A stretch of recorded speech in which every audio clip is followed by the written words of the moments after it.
Where exactly is Canada redirecting these potato exports? Look at what Canada has been doing quietly while Trump has been making threats. Prince Edward Island potato growers did not just sit around waiting. They got on planes, they flew to Indonesia, they flew to the Philippines. This was not some diplomatic courtesy visit. This was business, hard-nosed trade promotion. They went to those countries to sell Canadian frozen fries to Asian markets that have growing middle classes and fast food sectors, expanding faster than anywhere in North America. And here's the thing. Canada just wrapped up negotiations on a comprehensive economic partnership agreement with Indonesia. Potatoes are specifically included in that deal. We are talking tariff reductions, streamlined customs, direct market access for Canadian agricultural exports. Now, the agreement is not signed yet, but the framework is sitting there ready to go, and Indonesian demand for frozen potato products is rising every quarter. Then you have got the Association of Southeast Asian Nations. Canada has been in talks with that 10-member bloc since 2021, working on a free trade agreement. Those talks are still ongoing. But here is what matters.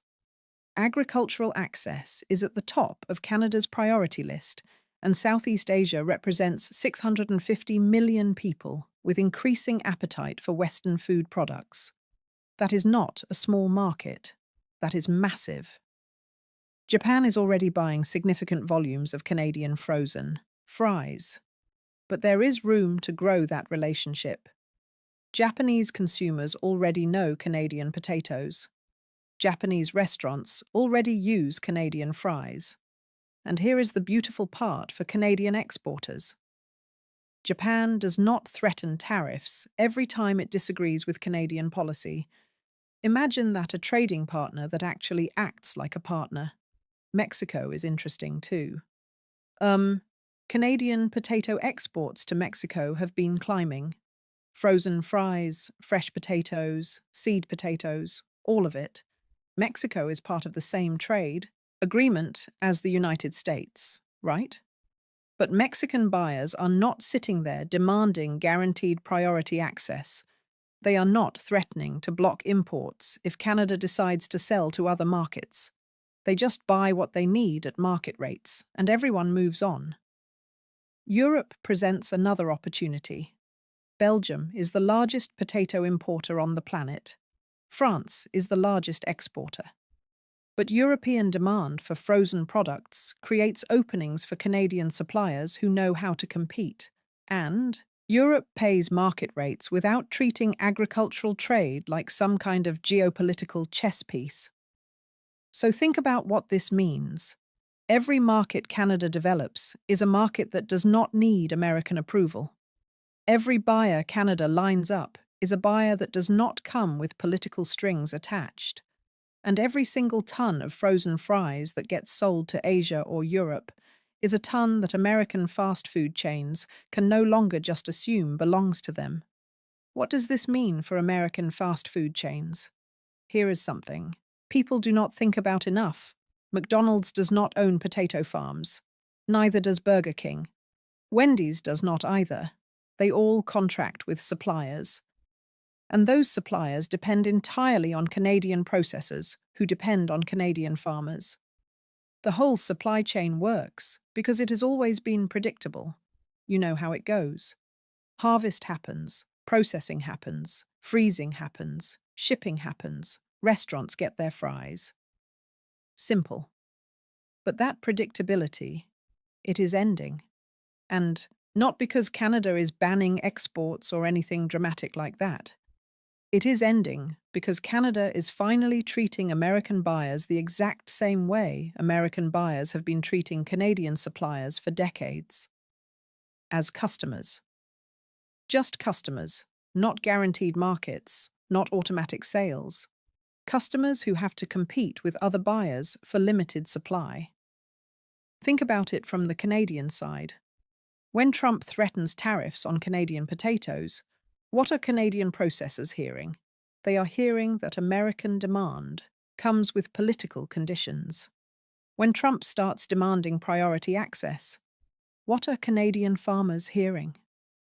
They are hearing that if they sell to America, they might have to accept some kind of subordination. When Trump treats agricultural trade like a weapon he can use for leverage, Canadian producers are hearing one thing loud and clear.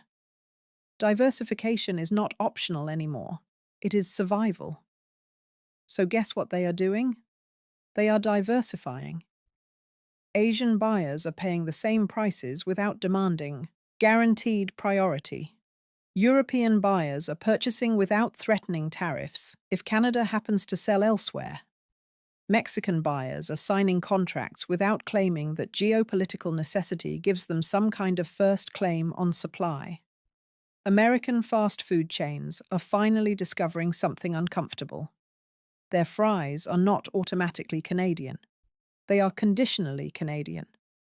And the conditions include one simple thing: treat Canada like a supplier with options, not like some captive source that has obligations. You are seeing fries disappear from menus. Not because Canada banned exports, because Canadian suppliers are redirecting volume to markets that do not threaten them every other week. American chains that just assumed Canadian fries would always be sitting there available whenever they wanted are learning a hard lesson. Assumptions are not contracts. And contracts that get signed under threat, those are not worth the paper they are printed on. Is this just about potatoes, or is there something bigger happening here? Potatoes are not unique here. They are part of something much bigger, a pattern. Canadian resources that American industries have depended on for decades are becoming conditional instead of guaranteed. We are talking about oil, lumber, steel, electricity, critical minerals, water, and now potatoes. Every single one of these resources follows the exact same logic. American industries built entire business models around Canadian supply. Canadian governments let that dependence develop because partnership seemed like it benefited both sides. Then Trump came along and turned partnership into pressure, and that pressure turned dependence into vulnerability.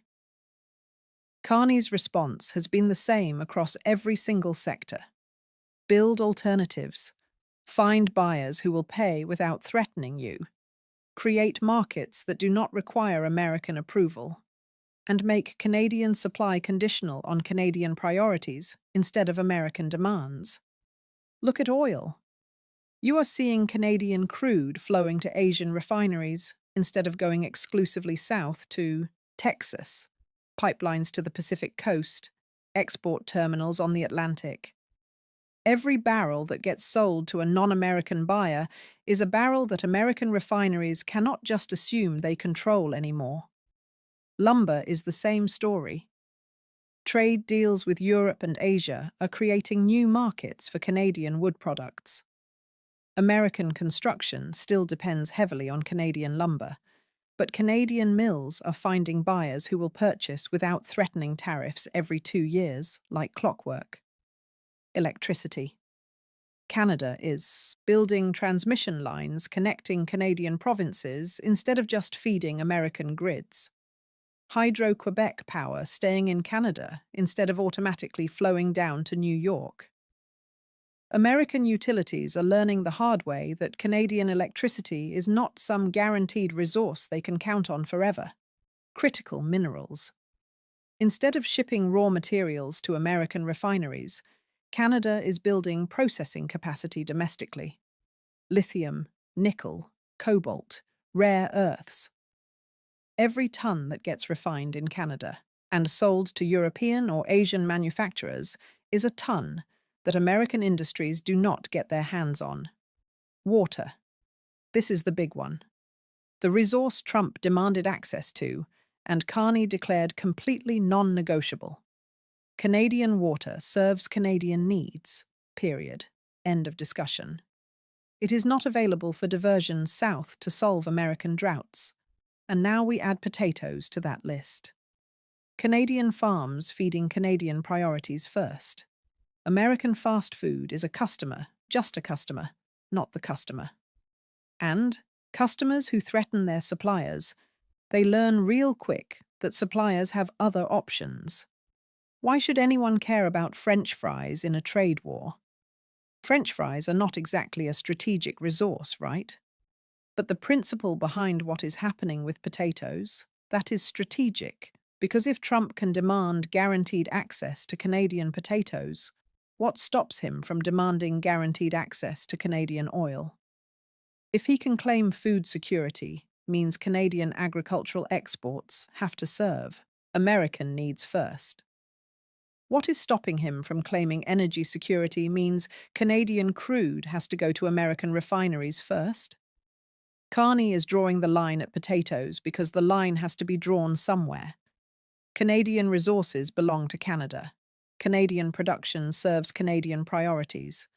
Canadian exports go to buyers who pay market rates and do not demand subordination as a condition of doing business. Trump treating agricultural trade as a weapon proves exactly why Canada cannot afford to depend on American markets. Today, it is potatoes. Tomorrow, it could be wheat. Next week, it might be canola. The pattern is crystal clear. Any Canadian export that Trump thinks American industries depend on becomes a pressure point. He will try to exploit. The solution is not banning American buyers. That would be stupid and self-defeating. The solution is treating them exactly the same as every other buyer. No guaranteed priority, no preferential access, no assumptions that Canadian production automatically has to serve American needs. Just straightforward market transactions between suppliers and customers who negotiate terms instead of one side imposing them. American fast food chains running out of fries is what everyone can see. That is the visible consequence. But the invisible consequence is way more important. Canadian farmers are learning they do not need American buyers to survive. Asian demand exists. European markets are open. Mexican purchases keep growing. Dependence on the United States is a choice, not a necessity. And choices can change. So what happens next in this potato standoff? Trump is going to escalate. He always does. You can see it coming a mile away. Tariffs on Canadian frozen fries, threats to block all potato imports, demands that Canada guarantee supply or face retaliation across every sector of the economy. The pressure campaign is completely predictable because we have seen this exact playbook before on oil, on lumber, on steel. Carney's response is going to be equally predictable. No guarantees, no subordination. Canadian resources serve Canadian priorities. If American buyers want access, they can negotiate as customers, not as owners, not as some authority with the right to demand whatever they want. As customers competing with other buyers for limited supply, Canadian potato processors are already adapting to this new reality. They are signing contracts with Asian buyers, setting up partnerships with European distributors, working out export agreements with Mexican chains. Every single alternative market is like an insurance policy against American threats. And insurance policies pay off exactly when the risk becomes real. American fast food is adapting to smaller portions, menu changes, substitute products, anything to avoid, depending on a supplier who flat out refuses to guarantee priority access. The adaptation is painful. Trust me, customers notice when their fries shrink or disappear altogether. Franchises definitely notice when costs go up or supply becomes unreliable. But here is the thing, that adaptation actually proves Carney's point. American industries built business models around Canadian supply without ever seriously considering what happens if that supply becomes conditional. Now they are learning the cost of those assumptions. And Canadian suppliers who built business models around American markets without considering what happens when those markets weaponize trade. They are learning the value of diversification, the hard way. Potatoes are teaching the same lesson oil already taught, the same lesson lumber taught, the same lesson steel taught. You cannot threaten the country that controls your supply chain and then expect that supply chain to just keep working the same way it always has. Threats create incentives to build alternatives, and once those alternatives exist, your threats become irrelevant. What was Carney's actual response to Trump's demands? Canadian potatoes feed Canadians. That was Carney's entire response to Trump's demand for guaranteed priority access. 4 words. That is it. No lengthy negotiation, no compromise position, no detailed explanation of why American food security does not somehow override Canadian sovereignty. Just a simple statement of fact. Canadian agriculture serves Canadian priorities.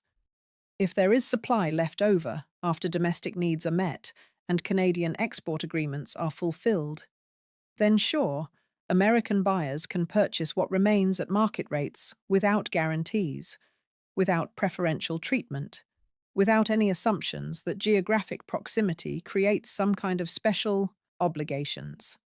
Trump interpreted those 4 words as a declaration of economic war. Carney said them as a straightforward statement of policy. Canadian resources belong to Canada. That principle applies to oil. It applies to lumber, to steel, to water, to critical minerals, and now it applies to potatoes. American fast food running out of fries is the most visible consequence of that principle, but it is not the most important consequence. Not even close. The important consequence is that Canadian producers are learning they actually have leverage. Canadian farmers are discovering they have real options. Canadian processors are realizing that American buyers are not the only game in town, and leverage changes everything in negotiations. When Trump threatens tariffs on Canadian potatoes, Canadian farmers can point to their Asian contracts and European partnerships and say, "Look, those markets do not threaten us." When Trump demands guaranteed access, Canadian processors can point to Mexican buyers and Indonesian agreements and say, "We have customers who pay without demanding we subordinate ourselves." The balance of power in agricultural trade is shifting right in front of us. Not because Canada suddenly became larger or richer or more powerful than the United States. That is not what is happening. It is shifting because Canada is no longer dependent, and independent suppliers do not accept terms dictated by threatening buyers. They set terms based on actual market conditions and sell to whoever meets those terms. Trump wanted guaranteed access to Canadian potatoes. What did he get? Market competition. He wanted priority claims on Canadian production. What did he get? The same treatment every other buyer gets. He wanted subordination. What did he get? Sovereignty. And American fast food is learning exactly what Canadian oil companies already proved. When you weaponize trade against your suppliers go find other customers. And once they find those other customers, your threats stop working. Simple as that. Canadian potatoes feed Canadians. Everything else is negotiable. And negotiation means Canada has leverage that Trump cannot threaten away, no matter how hard he tries. That is what American fast food is learning right now. One empty fryer at a